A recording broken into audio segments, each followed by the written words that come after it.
বাংলাদেশ এখন একটা ট্রানজিশনাল পিরিয়ডে আছে, একটা ভয়াবহ ফ্যাসিস্ট শাসন, যে শাসন আমাদের সমস্ত মূল্যবোধগুলোকে ধ্বংস করে দিয়েছিল, আমাদের গণতান্ত্রিক প্রতিষ্ঠানগুলোকে ধ্বংস করে দিয়েছিল, আমাদের অর্থনীতিকে ধ্বংস করে দিয়েছিল। সেই ফ্যাসিস্ট শাসন থেকে বেরিয়ে এসে আমরা এখন একটা নির্বাচনের দিকে যাচ্ছি এবং নির্বাচনের পরে একটা নির্বাচিত সরকার, নির্বাচিত পার্লামেন্ট আমাদের দেশকে, আমাদের জাতিকে সঠিক পথে এগিয়ে নিয়ে যাবে, এই প্রত্যাশা আমরা সবাই করছি।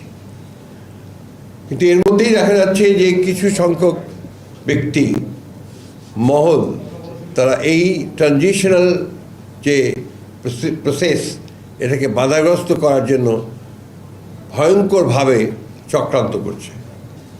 এবং আমি আজকে আবারও এই চক্রান্তের মাধ্যমে নিহত, শহীদ হয়ে যাওয়া উসমান হাদি, তার আত্মার মাগফিরাত কামনা করছি এবং পরম করুণা আল্লাহ তাআলার কাছে এই দোয়া চাইছি যে আল্লাহ তাআলা তাকে যেন বেহেশতে সর্বশ্রেষ্ঠ স্থানে নিয়ে যান।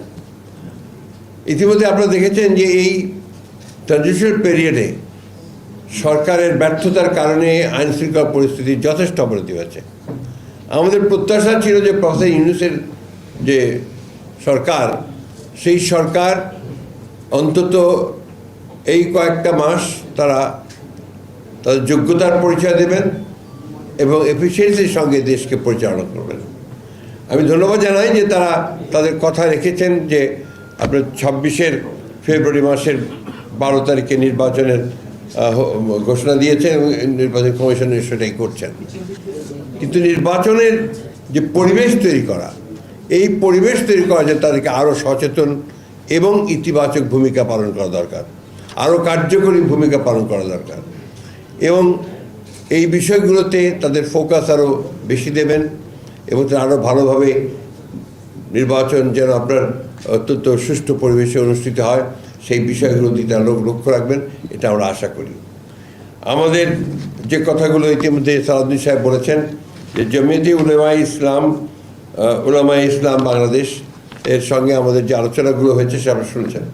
আমরা কিন্তু প্রথম থেকেই বাংলাদেশ বিএনপির জন্মলগ্ন থেকেই শহীদ প্রেসিডেন্ট জিয়াউর রহমান সাহেব, তিনি সংবিধানে বিসমিল্লাহির রহমানির রহিম প্রথম তিনি সন্নিবিষ্ট করেছিলেন এবং আল্লাহর উপর অবিচল আস্থা বিশ্বাস এই কথাটা দেওয়া হয়েছিল।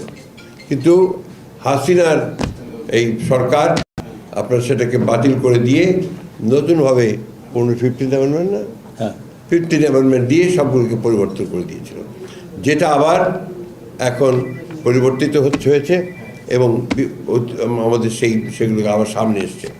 আমরা ইতিমধ্যেই কমিটেড যে আমরা যে 15th অ্যামেন্ডমেন্টে আমাদের যে কনস্টিটিউশনে যে বিধানগুলো ছিল সেগুলোকে আমরা অবশ্যই আমাদের সামনের দিনে আমরা সেগুলোকে অগণতান্ত্রিক বিধানগুলোকে বাদ দিয়ে গণতান্ত্রিক বিধানগুলোকে আমরা সামনের দিকে নিয়ে আসবো।